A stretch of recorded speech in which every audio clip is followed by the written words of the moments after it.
Hello everyone, welcome to today's JavaScript tutorial.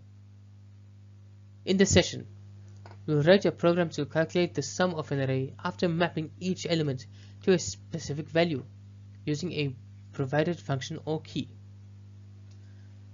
This technique is often used in data processing and transformation pipelines. Let's get started. Our goal is simple. Map each element in the array to a specific value using a function or a key, and then calculate the sum of these values. For example, if we have an array of objects, we can sum the values of a specific property. This approach is flexible and can be customized based on the use case. Here's the code. The sum_by function takes two arguments, the array and the function or key to map the values. We use Array.map to extract values based on the provided function or key. Finally, we use the Array.reduce method to calculate the sum of the mapped values. This makes the function dynamic and efficient for a variety of input types.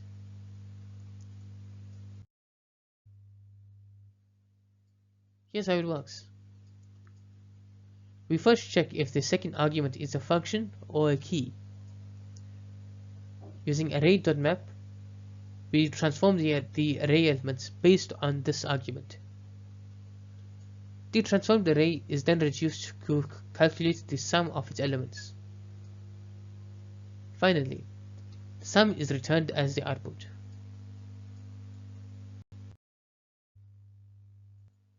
Here are some example outputs. For the first output, we map each object to its n property and calculate the sum as 20. For the second input, we directly use the key n to achieve a sum of 8.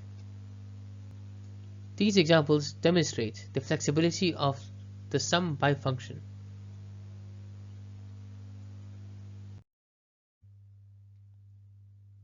This function is highly practical.